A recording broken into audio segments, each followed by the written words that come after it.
સમાચારો વિગતવાર જોઈએ અને વાત કરીશું મહત્વના સમાચાર વિશે। મહત્વના સમાચાર મળી રહ્યા છે તો રાજકોટ એટલાન્ટિસ બિલ્ડિંગમાં આગની ઘટનાના મામલે અપડેટ સામે આવી રહી છે। એટલાન્ટિસ બિલ્ડિંગમાં આગ લાગવાનો બનાવ બન્યો હતો। ઘટનાના 15 દિવસ વીતી ગયા છતાં પોલીસ ચોપડે હજુ સુધી કોઈ જ કાર્યવાહી કરવામાં આવી નથી। 3 નિર્દોષ વ્યક્તિઓએ આ ઘટનામાં જીવ ગુમાવ્યા, પરંતુ હજુ સુધી કોઈ જ કાર્યવાહી કરવામાં આવી નથી।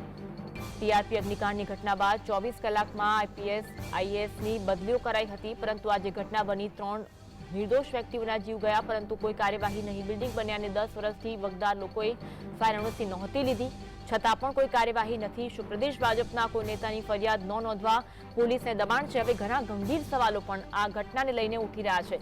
આજ અંગે વધુ વાત કરીશું। સમાચાર લકીરાજ ફોનલાઈન પર જોડાયા છે। લકી, જે એટલાન્ટિસ બિલ્ડિંગમાં આગનો બનાવ હતો, 3 નિર્દોષ લોકોના મોત થયા, પરંતુ હજુ સુધી પોલીસ ચોપડે કોઈ જ ફરિયાદ નોંધવામાં નથી આવી। આ સાથે સાથે કોઈ કાર્યવાહી પણ થઈ નથી। આ સમગ્ર બાબત ઘણી શંકા ઉપજાવે છે।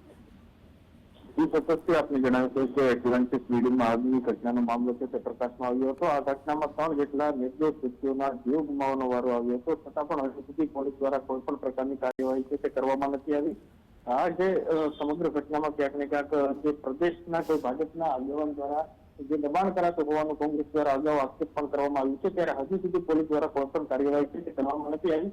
પણ ટીઆરપી અગ્નિકાંડ જે આ જે અગ્નિકાંડ સર્જાયો તેની પહેલા જે ટીઆરપી ગેમ અગ્નિકાંડ સર્જાયો હતો તેમાં 27 લોકોના જીવ ગુમાવવાનો વારો આવ્યો હતો, ત્યારે 24 કલાકમાં આઈપીએસ અને આઈએએસ અધિકારીઓની બદલી કરવામાં આવી હતી, પરંતુ આ જે ઘટનામાં માત્ર 3 લોકો છે, એટલા માટે ક્યાંક ને ક્યાંક કાર્યવાહી નથી થતી તેવા અનેક સવાલો છે તે અહીં સતત થઈ રહ્યા છે।